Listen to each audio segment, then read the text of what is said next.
ആര്യ, സമയം കഴിഞ്ഞെങ്കിൽ ഒന്ന് ഇങ്ങോട്ട് വരിക.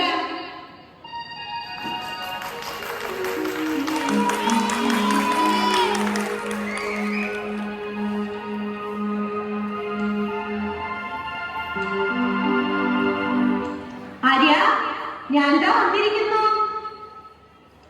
ആര്യ, കിളിമാനൂർ ഗ്രാമപഞ്ചായത്തിലെ കുടുംബശ്രീ പ്രവർത്തകരും പൊതുജനങ്ങളും അടങ്ങിയ ഒരു വലിയ സദസ്സാണ് നമുക്ക് മുമ്പിലിരിക്കുന്നത്.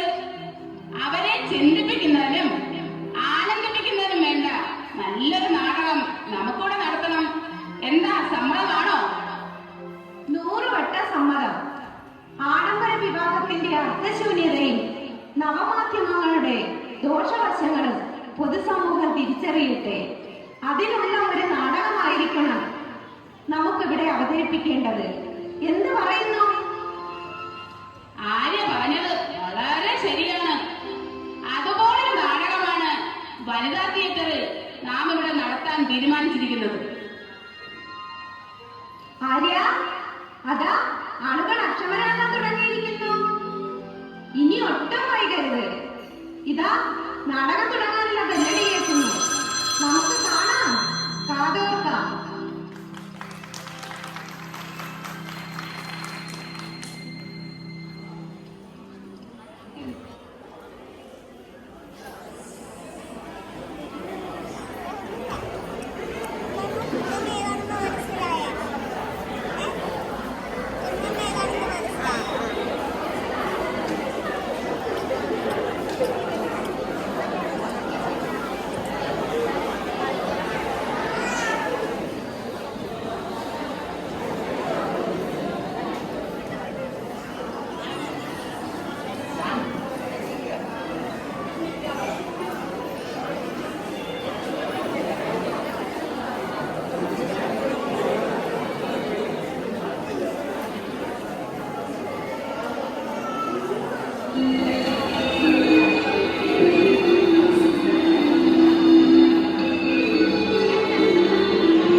സഹൃദയരെ, സമൂഹത്തിൽ തങ്ങളുടെ അവകാശങ്ങളും അന്തസ്സും കടമകളും എന്തൊക്കെയാണെന്ന് സ്ത്രീകൾ തന്നെ തിരിച്ചറിയേണ്ടതുണ്ട്.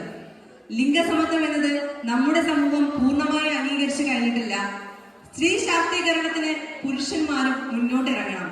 കാരണം ശക്തിയില്ലാതെ ശിവനില്ല. ഏതൊരു പുരുഷന്റെയും ജീവിത വിജയത്തിന് പിന്നിലും ഒരു സ്ത്രീ കാണും. സ്ത്രീത്വത്തിന് വിലയിടുന്ന ആധുനിക കാലത്ത് നാം മറന്നു പോകുന്ന ഒരു കാര്യമുണ്ട്. സ്ത്രീ ഇല്ലെങ്കിൽ ഇവിടെ ജീവിതമില്ല, ലോകമില്ല. ഈ ലക്ഷ്യം മുൻനിർത്തി കിളിമാനൂർ ഗ്രാമപഞ്ചായത്ത് വനിതാ ടീം കനൽ അവതരിപ്പിക്കുന്ന നാടകം കലിയുഗ കാളന്തി. കഥ ലാലി ശരണ്യ. നാടക രൂപാന്തരം ഗാനങ്ങൾ എം വിജയകുമാർ. സംഗീതം വിജയൻ ഗ്രാമ സംഗീതിക. ചമയം പാർവതി. നാടക കാര്യദർശിനി ഷെല്ലാസ് കിളിമാനൂർ. സംവിധാനം കുടിയേല ശ്രീകുമാർ.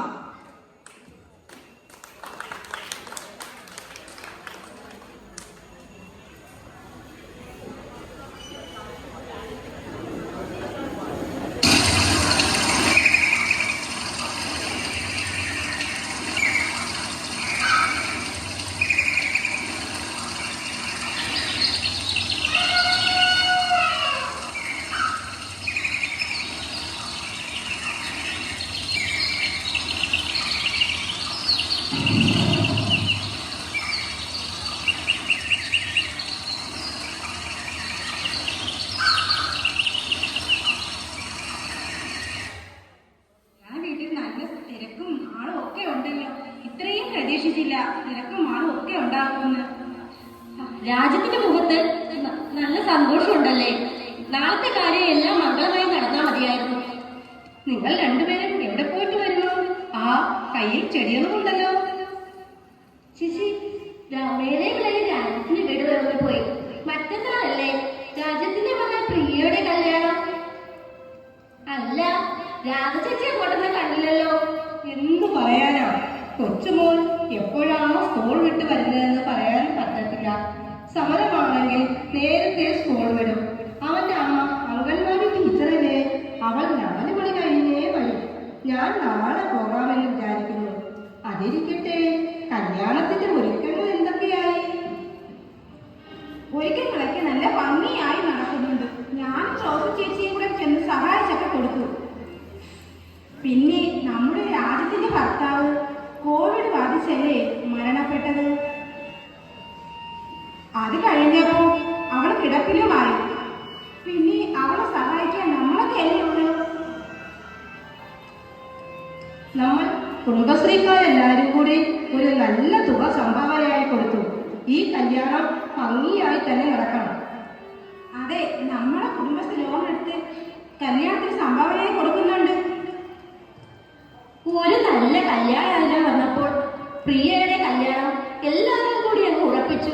മാത്രമല്ല, ഗോപന്റെ വീട്ടുകാർ സ്ത്രീധനമൊന്നും ആവശ്യപ്പെട്ടതുമില്ല. അതുകൊണ്ട് കാര്യങ്ങളൊക്കെ വളരെ പെട്ടെന്നായിരുന്നു. രാജ്യത്തിന് വളരെ സന്തോഷമായി. അന്നാണല്ലോ നമ്മുടെ വക്കീൽ സാറിന്റെ മോൾ ഐശ്വര്യയുടെ കല്യാണ സൽക്കാരവും. അത് ഒരു ആഡംബര കല്യാണം എന്നാ കേട്ടത്. 3 ദിവസം കൊണ്ടാണ് അത്രേ സർക്കാരും ചടങ്ങും എല്ലാം നടക്കുന്നത്. അതെ, 1-ാം ദിവസം വിഐപികൾക്കും 2-ാം ദിവസം അവരുടെ ബന്ധുക്കൾക്കും ജീവനക്കാർക്കും 3-ാം ദിവസമാണ് നമ്മളെ നാട്ടുകാരെയും ഒക്കെ ക്ഷണിച്ചിരിക്കുന്നത്. ഒക്കെ അവരുടെ പണത്തിന്റെ ഹോങ്ക്. ശരി, നേരെ പോയത് അറിഞ്ഞില്ല. ഇനി നമുക്ക് നാളെ കല്യാണത്തിന് കാണാം കേട്ടോ ചേച്ചി. ശരി ശരി.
നബീസത്തെ ആശുപത്രിയിൽ കിടക്കുന്ന കാര്യങ്ങൾ വല്ലതും അറിഞ്ഞോ?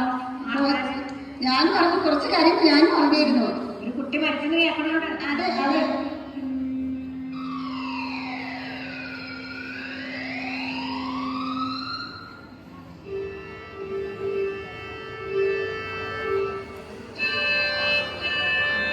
എവിടെയാണ് അത്യാഹിതം നടന്നത്? വേഗം പറയൂ, ഞങ്ങൾ ഉടനെ അങ്ങോട്ട് പോകണം. നിങ്ങളാരാ? നിങ്ങളുടെ ബന്ധപ്പെട്ടവരാരെങ്കിലും അപകടത്തിൽപ്പെട്ടോ? ഇല്ലില്ല, ഞങ്ങൾ അപകടം ഷൂട്ട് ചെയ്യാൻ വന്ന ബ്ലോഗർമാരാണ്. എന്റെ റബ്ബേ, അപ്പൊ അത് കൊള്ളാം. ജീവൻ രക്ഷിക്കാൻ വന്നവരല്ല, ജീവൻ പിടയുന്നത് കാണാൻ വന്നവരാ. നിങ്ങൾ കാര്യം എന്താണെന്ന് പറയൂ, ഞങ്ങൾക്ക് നിൽക്കാൻ നേരമില്ല. വക്കീൽ സാറിന്റെ മകളുടെ കല്യാണത്തിൽ 3-ാം നാൾ വിളമ്പിയ സദ്യയിൽ വിഷബാധ.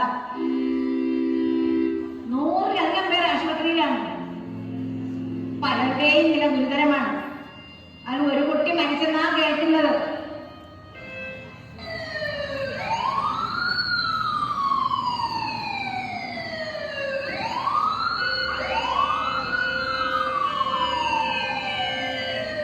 കേട്ടില്ലേ ആംബുലൻസുകൾ ചീറിപ്പായുന്നത്? നീ ഇവിടെ നിൽക്ക്. അപകടം നടന്ന സ്ഥലത്തിനടുത്ത് അതാ ഒരു ഉയർന്ന ലൊക്കേഷൻ കാണുന്നു. അവിടെ നിന്ന് ആ ദൃശ്യങ്ങൾ ഭംഗിയായി ഷൂട്ട് ചെയ്യാം. ഞാൻ അങ്ങോട്ട് പോകാം. എന്റെ റബ്ബേ, പോകരുത്, അങ്ങോട്ട് പോകരുത്. കഴിഞ്ഞ ആഴ്ച 4 സ്കൂൾ കുട്ടികൾ സെൽഫി എടുക്കണതിന്റെ മുകളിൽ കയറി. അതിലൊരു കുട്ടി കാൽ വഴി വെള്ളത്തിൽ വീണ് മരിച്ചു. ഈ നാട്ടുകാരതിനെ സൂയിസൈഡ് പോയെന്ന് പറയുന്നത് കേട്ടു. നമ്മൾ ഇത്ര കണ്ടിരിക്കുന്നു. ഞാനിതാ എത്തിക്കഴിഞ്ഞു. നല്ല കാര്യങ്ങൾ പറഞ്ഞാലും ആരും കേൾക്കില്ല. അനുഭവം വന്നാലേ പഠിക്കൂ. ഹായ് ഗൈസ്, എന്റെ കൂടെ വന്ന ഒരാൾ വെള്ളത്തിൽ നീന്തലറിയാതെ പിടഞ്ഞു മരിക്കുന്ന ദൃശ്യം ലൈവായി അയച്ചു തരാം. ഉടനെ അത് ഷെയർ ചെയ്യാൻ തയ്യാറായി നിൽക്കൂ. എന്റെ റബ്ബേ,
കഷ്ടം. ആഡംബര വിവാഹത്തിന്റെ പുറകിലെ 100 ആളുകൾക്ക് ഭക്ഷ്യവിഷബാധ. അന്വേഷണത്തിന് ഉത്തരവിട്ടിട്ടുണ്ട്. VIP-കളുടെ സദ്യക്ക് യാതൊരു കുഴപ്പവുമില്ല. പാവങ്ങൾക്ക് നൽകിയ ആഹാരത്തിലാണ് വിഷം. വലിയവന്മാരുടെ കല്യാണത്തിന് പോകുന്നവരെ ഒന്ന് സൂക്ഷിക്കുന്നത് നല്ലതാ. ഇതിന് വക്കീലും ഭാര്യയും സമാധാനം പറയേണ്ടി വരും. അതിരിക്കട്ടെ, ഇനി കല്യാണത്തിന് ശേഷമുള്ള വിശേഷങ്ങൾ കണ്ടാലോ?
മറന്നുപോയി. ഞാനിപ്പോൾ കൊണ്ടുവരാം.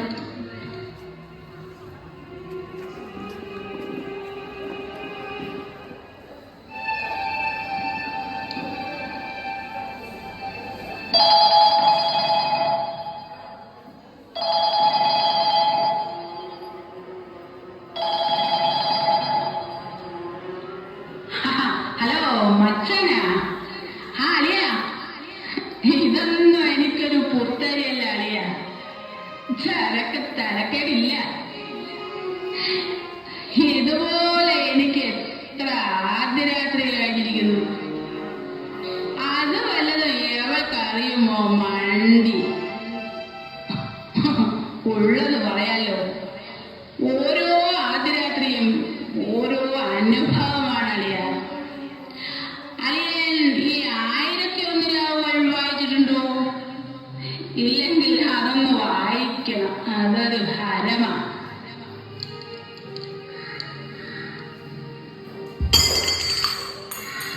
അയ്യോ, എന്താണ് ഇങ്ങനെ? ചേട്ടാ, ചേട്ടന് എന്ത് പറ്റി? നമ്മുടെ ആദ്യരാത്രിയല്ലേ ഇന്ന്? ആദ്യരാത്രിയോ? നിന്റെ അവസാന രാത്രിയല്ലേ ഇത്? അയ്യോ, എന്നെ ഒന്നും ചെയ്യില്ലേ? നില്ലില്ലേ അവിടെ?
പാവം ഐശ്വര്യ, ആ കൊച്ചിന്റെ കാര്യം വളരെ കഷ്ടമായി പോയി.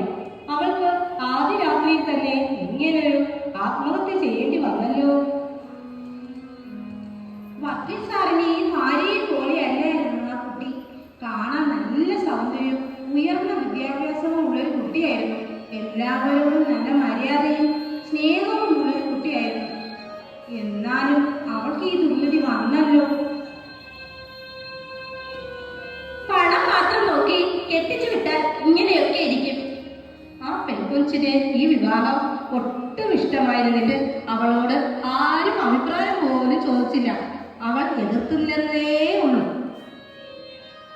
എന്നാലും അവളുടെ ദുർവിധി ഇങ്ങനെ ആയിപ്പോയല്ലോ. എവിടെയും പണമാനുമില്ല. മക്കളെ, ഇന്ന് എന്താ സ്കൂൾ നേരത്തെ വിട്ടോ? ഇന്ന് സമരമാണ്, അതുകൊണ്ട് പഠിത്തമില്ല. എന്തിനാ സമരം? ഇന്ന് എന്തിനും ഏതിനും സമരം. പണക്കാരുടെ മക്കളാണെങ്കിലോ വീട്ടിൽ ട്യൂഷൻ മാസ്റ്ററെ വെക്കും. പാവപ്പെട്ടവരുടെ മക്കളുടെ കാര്യം പോക്കാം. സമരം ചെയ്യുന്നവർ നാളെ മന്ത്രിയോ MLA ഒക്കെ ആയിത്തീരും. അതിരിക്കട്ടെ, ബോഡി എപ്പോൾ കൊണ്ടുവരും? പോസ്റ്റ്മോർട്ടം കഴിഞ്ഞ് 4 മണിയോടെ കൊണ്ടുവരുന്ന അറിഞ്ഞത്. വരൂ, നമുക്ക് അങ്ങോട്ട് പോകാം. ആ വിലാപയാത്രയിൽ പങ്കുചേരാം. എനിക്ക് ആ പെൺകൊച്ചിന്റെ മുഖം അവസാനമായി ഒന്നുകൂടി കാണണം.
കണ്ടില്ലേ കാലത്തിന്റെ വിശേഷങ്ങൾ?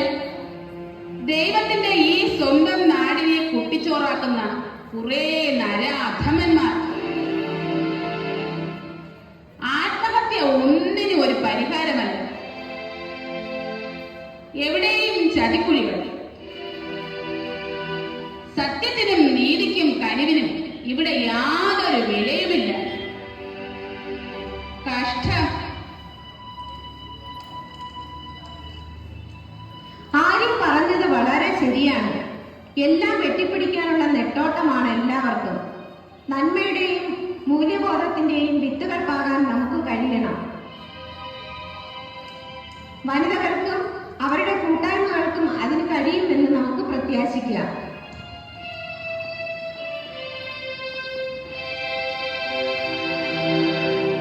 പ്രിയപ്പെട്ട നാട്ടുകാരെ, വരൂ, ശുഭാപ്തി വിശ്വാസത്തോടെ നമുക്ക് മുന്നേറാം.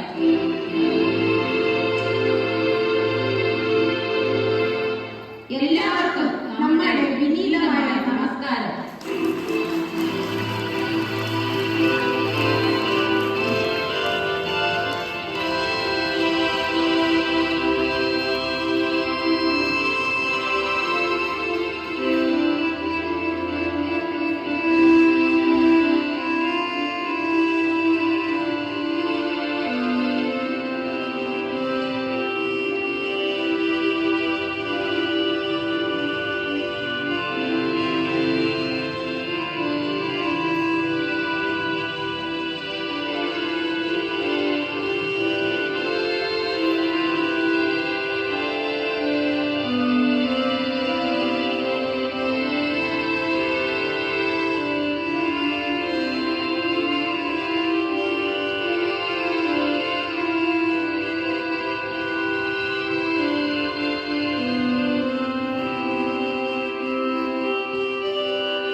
കഥാപാത്രങ്ങളും വേഷമിട്ടവരും.